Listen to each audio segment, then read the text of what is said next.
Vyas institute of education.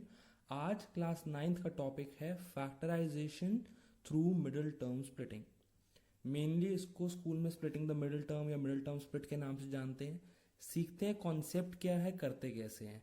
जब भी हमें एक पॉलिनॉमियल दिया हो ऑफ डिग्री 2 या फिर सिंपल वर्ड्स में क्वाड्रेटिक पॉलिनॉमियल दिया हो तो कई बार हमें उसको फैक्टराइजेशन या फिर उसके फैक्टर्स निकालने को कहा जा सकता है। कई बार क्वेश्चन में कहा हो सकता है कि आप निकालो थ्रू मिडिल टर्म स्प्लिटिंग, या फिर कई बार सिर्फ फैक्टराइजेशन के लिए ही कहा जा सकता है। थोड़ा ध्यान समझिएगा इस कॉन्सेप्ट को। रीजन बीइंग ये कॉन्सेप्ट आपका 9th में भी यूज हो रहा है और 10th में भी कई जगह यूज हो रहा है। अब जब भी मेरे को एक पॉलिनॉमियल दिया हो डिग्री 2, मतलब कि एक क्वाड्रेटिक पॉलिनॉमियल दिया हो, तो उसका स्टैंडर्ड फॉर्म क्या होगा? उसका स्टैंडर्ड फॉर्म होगा ax² plus bx plus c। हमेशा सबसे बड़ी पावर पहले, फिर उससे छोटी और फिर एक कांस्टेंट टर्म आता है। अब क्योंकि मिडिल टर्म स्प्लिट है तो पहले आइडेंटिफाई करते हैं मिडिल टर्म होती क्या है। अब मिडिल टर्म ऑफ कोर्स बहुत नॉर्मल चीज़ दिख रही है, ये दैट यहाँ पे ये bx है। अब अगर bx है तो इसको मुझे दो पार्ट्स में स्प्लिट करना है, दो ऐसे नंबर्स में स्प्लिट करना है दैट मुझे उसका सम वापस यही मिल जाए bx। लेकिन उन दो नंबर्स को जब मैं मल्टीप्लाई करूं तो मुझे उसका प्रोडक्ट अपना फर्स्ट ax² और लास्ट टर्म जो है, फर्स्ट टर्म और जो लास्ट टर्म है, इनका प्रोडक्ट मिले।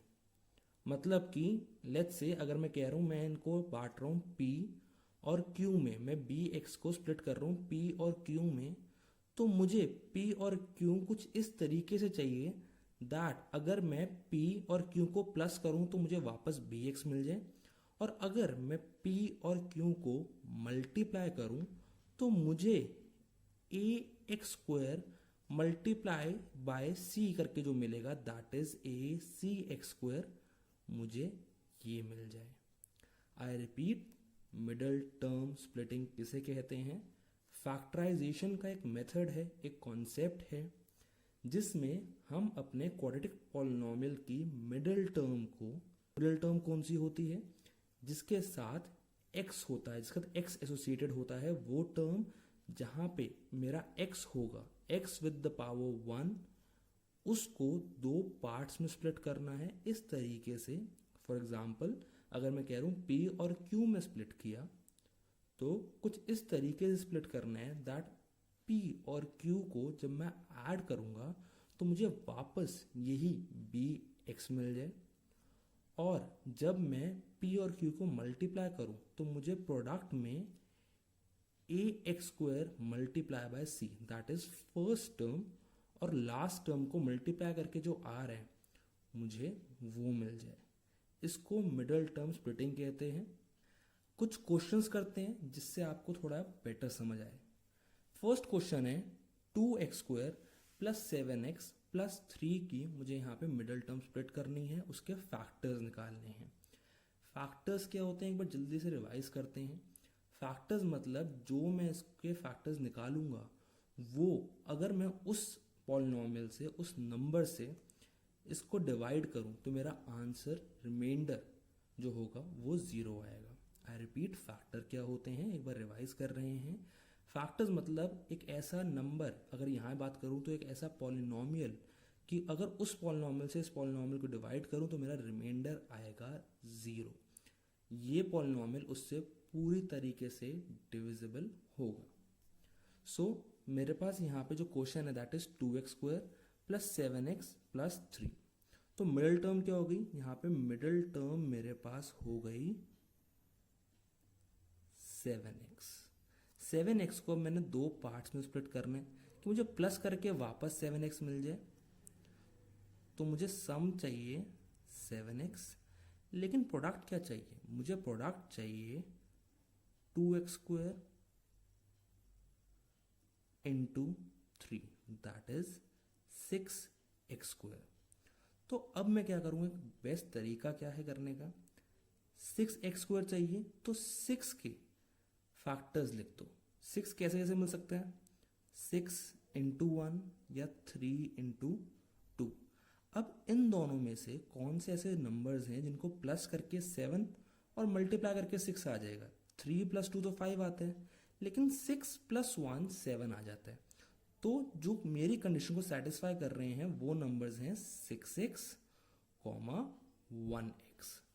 तो मैं इस पूरे पॉलिनोमियल को यहाँ पे मिडिल टर्म अगर स्प्लिट कर रहा हूँ 6x और x करके, तो मैं इसको फिर से लिख सकता हूँ एज 2x² + 6x + x + 3। क्या किया, 7x को 2 पार्ट्स में बांट दिया, 6x और x।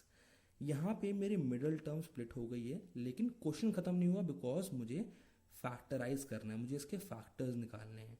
अब 2x² और 6x में कॉमन क्या है, कॉमन है 2x। तो ब्रैकेट में क्या रह गया, ब्रैकेट में रह गया x + 3। ये मैंने ब्रैकेट कैसे निकाला, अगर मैं 2x बाहर निकाल रहा हूँ मतलब कि मैं दोनों को 2x से डिवाइड कर रहा हूँ। अगर इसको 2x से डिवाइड किया तो सिर्फ x बच गया, और अगर 6x को 2x से डिवाइड किया तो 3 बच गया।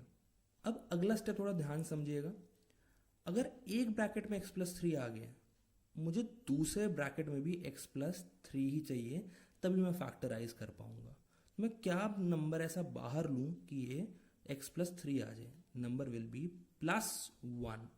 कीप इन माइंड मुझे यहाँ प्लस या माइनस कंडीशंस के हिसाब से होगा, लेकिन साइन ज़रूर लगाना है, बिकॉज अगर साइन नहीं लगाया वो मल्टीप्लाई बन जाता है। कई बार बच्चे गलती कर देते हैं और क्वेश्चन पूरा गलत हो जाता है। तो +1 लगाया, अंदर आ गया x + 3। अब दोनों से मैं x + 3 कॉमन निकाल सकता हूँ और मेरे पास बच गया 2x + 1।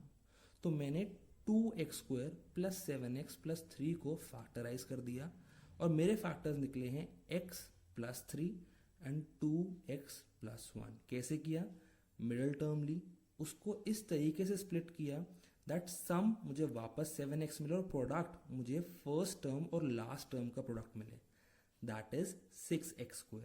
एक छोटी सी ट्रिक होती है, क्या, जो मुझे नंबर चाहिए एज अ प्रोडक्ट उसके फैक्टर्स लिख लो, 6 × 1, 3 × 2, और फिर देखो क्या चीज़ मेरी सेटिस्फाई कर पा रही है, दैट इज 7x। 2 क्वेश्चंस और करते हैं। आई हैव ट्राइड कि मैं आप लोगों के लिए वैरायटी ऑफ क्वेश्चन लूँ जिसमें साइंस अलग अलग हों, ताकि आपको थोड़ा बेटर समझ आ सके।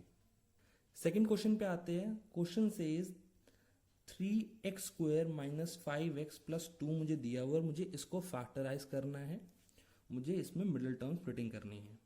सो यहाँ पे मिडिल टर्म क्या है, यहाँ पे मिडिल टर्म है -5x। कीप इन माइंड यहाँ पे -b है, तो मेरा पूरा मिडिल टर्म हो गया -5x।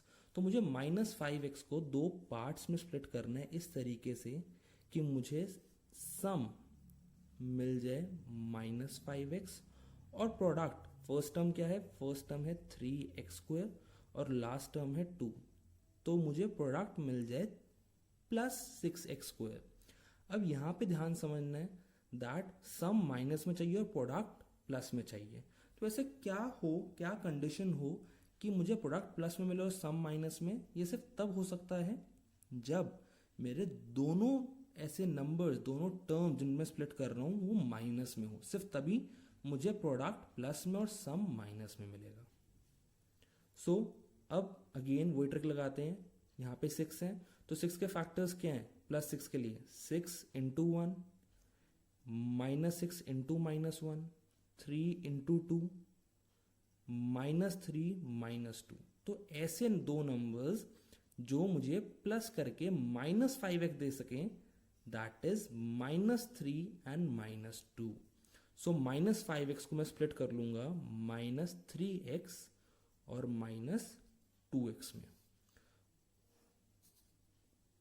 So question is 3x² - 5x + 2। इसको मैं लिख सकता हूं एज 3x² -3x -2x + 2। अब इन दोनों में से क्या कॉमन निकल रहा है, मेरे पास कॉमन निकल रहा है 3x और अंदर बच गया x - 1। जैसे पिछले क्वेश्चन में किया था, अब मुझे यहाँ पे भी x - 1 ही चाहिए ब्रैकेट में, तो क्या कॉमन निकलेगा, कॉमन निकलेगा -2। क्यों, बिकॉज -2 × x इज -2x, वही है, एंड -2 × -1, -2 × -1 इज +2। मेरे को वही मिल रहा है जो मेरे को ऊपर दिया हुआ है। I can't change the numbers, मैं सिर्फ कॉमन निकाल सकता हूँ। तो अब x माइनस वन यहाँ से कॉमन निकाला, मेरे पास बच गया 3x माइनस टू।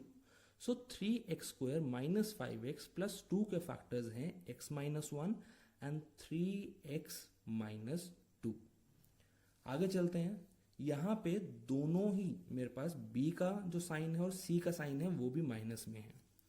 सो अब मुझे 6x square minus x minus to दिया हुआ क्वेश्चन में, मिडल टर्म है माइनस एक्स या फिर माइनस वन एक्स। दो पार्ट्स में स्प्लिट करना है, बांटना है कि सम मिल जाए माइनस वन एक्स और प्रोडक्ट मिले 6x square into minus two which is minus 12x square. अब सम माइनस में है लेकिन प्रोडक्ट भी माइनस में है, पहले प्रोडक्ट प्लस में था, इस बार माइनस में है। मतलब कि जो दो नंबर्स मल्टीप्लाई हो रहे हैं उसमें से एक प्लस में है और एक माइनस में है। ऑल्सो सम भी माइनस में है, मतलब कि दो नंबर्स प्लस और माइनस वाले में से जो बड़ा नंबर होगा वो माइनस में होगा, तभी एज अ रिजल्ट मेरे को सम माइनस में मिल रहे हैं। अब 12 के क्या फैक्टर्स हैं? 12 के फैक्टर्स हैं जिससे मुझे माइनस 12 मिल सके, minus 4 into 3, minus 6 into 2, minus 12 into 1। I repeat, मैं सिर्फ बड़े नंबर के साथ ही माइनस क्यों ले रहा हूँ? क्योंकि मुझे सम माइनस वन चाहिए और सम माइनस वन सिर्फ तब हो सकता है जब दोनों नंबर में से बड़ा नंबर माइनस का होगा और छोटा नंबर प्लस का होगा। अगर यहाँ पे प्लस हो जाता तो हम केस को ऑपोजिट कर देते, हम छोटे नंबर के साथ माइनस लगाते। सो किस केस में मुझे माइनस वन मिल रहा है? मुझे माइनस वन सम मिल रहा है माइनस 4 और 3 के साथ। So now I can write the polynomial 6x square minus x minus two as 6x square minus 4x plus 3x minus 2। अब इन दोनों में से क्या कॉमन निकल रहा है? इन दोनों में से कॉमन निकल रहा है 2x। इफ यू वांट तो आप 6x स्क्वायर और 3x में से कॉमन निकाल सकते हैं, कोई इशू नहीं है, आंसर हमेशा सेम आएगा। मैं 6x स्क्वायर माइनस 4x को एक ले रहा हूँ एक पेयर, और दूसरा पेयर ले रहा हूँ 3x माइनस 2 को। सो 2x अगर बाहर निकाला, अंदर बच गया 3x minus 2 because 2x minus 2 is minus 4x and 2x multiply by 3x is 6x square. I repeat, common कैसे निकालते हैं? जो नंबर होगा और जिससे मैं कॉमन निकाल रहा हूँ उसको डिवाइड करके जो बचेगा वो मेरा ब्रैकेट में आ जाएगा। मुझे ये देखना होगा इनमें से कॉमन है क्या। जैसे कि अगर 6x स्क्वायर है तो इसको मैं कैसे लिख सकता हूँ? I can write it as 3 into 2 into x into x. Minus 4x क्या लिख सकता हूँ मैं? माइनस 4x लिख सकता हूँ minus 2 into 2 into x. 3x को आई can right plus 3 into x और माइनस 2 इंटू 1 लिख सकता हूं माइनस 2 को। अब इन दोनों में से कॉमन क्या है? 2 कॉमन है, x कॉमन है, इसलिए मैंने 2x को बाहर निकाल दिया। अंदर क्या बच गया? 3 इंटू एक्स, 3x माइनस 2। वैसे ही अब मुझे यहाँ 3x माइनस 2 चाहिए, तो 3x तो पूरा आ गया और माइनस 2 भी अंदर आ गया, तो बाहर क्या जाएगा? बाहर जाएगा प्लस 1। सो 3x माइनस 2 को बाहर निकाला, कॉमन लिया, तो अब बच गया 2x प्लस 1। सो 6x square minus x minus 2 के फैक्टर्स हैं 3x minus 2 and 2x plus 1। I hope आपको ये समझ आए होंगे। Now will be giving you a few questions, practice them and submit them to us. Thank you.